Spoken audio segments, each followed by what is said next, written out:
Também isso é uma forma de assédio moral. Outro comentário importante é como que agem os agressores. Qual que é a forma, como que eles tratam, tá, o seu subalterno. Aqui ele vai falar de 3 perfis, que eu acho muito interessante. O primeiro perfil é o perfil do capataz moderno.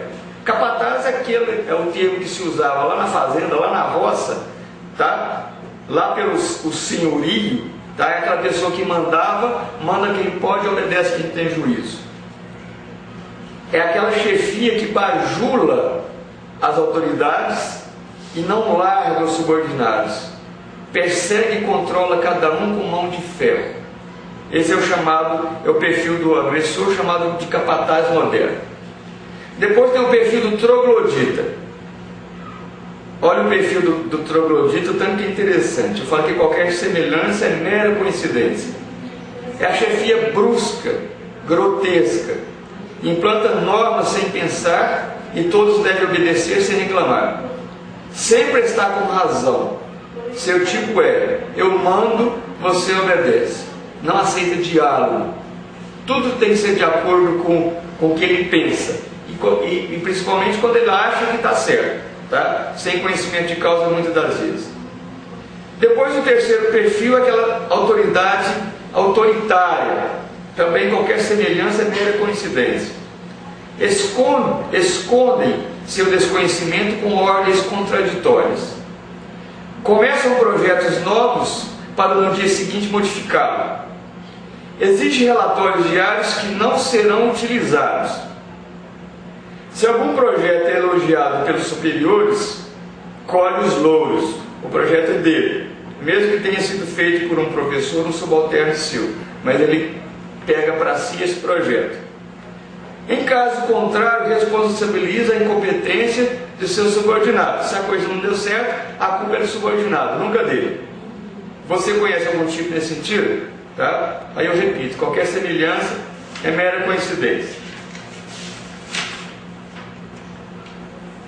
Essas pessoas, esses perfis que nós falamos, ele escolhe a sua vítima e muitas das vezes ele isola essa pessoa do grupo.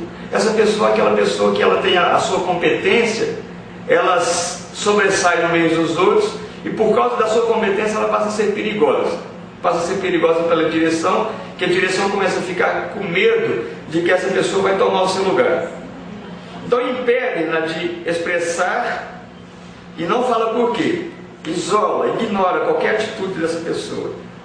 Fragilizam-na, ridicularizam-na, menosprezam diante dos outros, responsabilizam-na publicamente, podendo os comentários da sua incapacidade invadir o ambiente. Chama a pessoa de incapaz na frente das pessoas, inclusive no espaço familiar.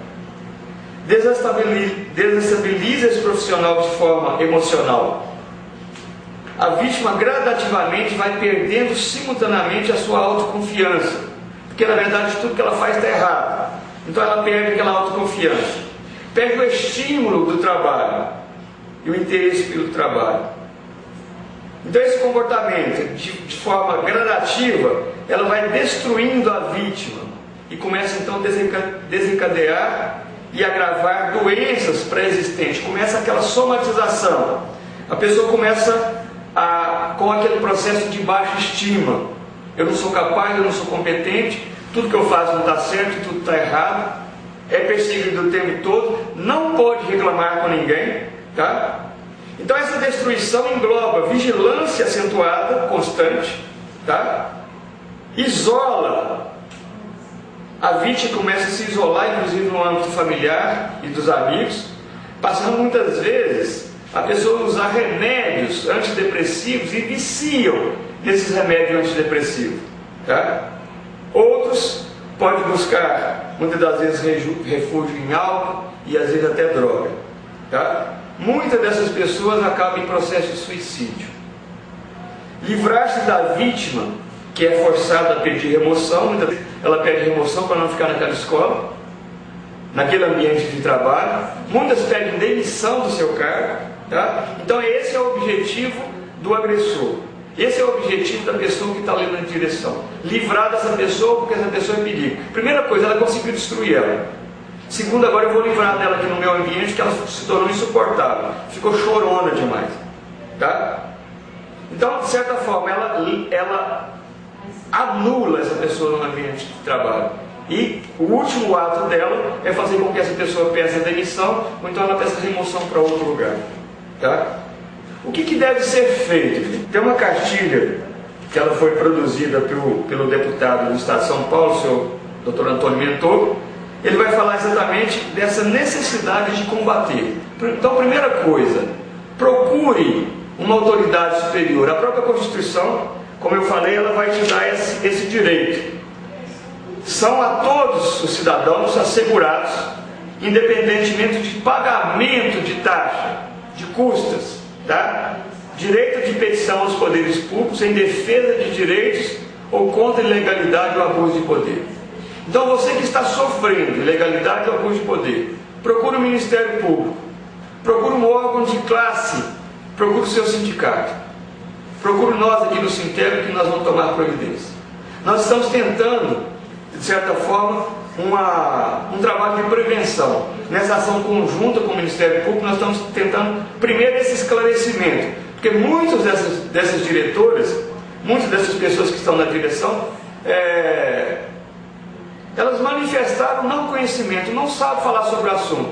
Muitas falaram que achavam, inclusive, que o assédio moral era algo no âmbito da sexualidade. Seria o assédio da direção para com os alunos. Pode acontecer também do assédio moral ser no âmbito sexual, mas é o menos importante aqui. O assédio moral que nós estamos falando aqui no âmbito psicológico, é a tortura psicológica do servidor. Tá? Então procure o poder constituído, procure o Ministério Público, procure o seu órgão de classe, procure nós aqui no Sintego, no sindicato, que se essas pessoas não emendarem, nós vamos tomar as providências.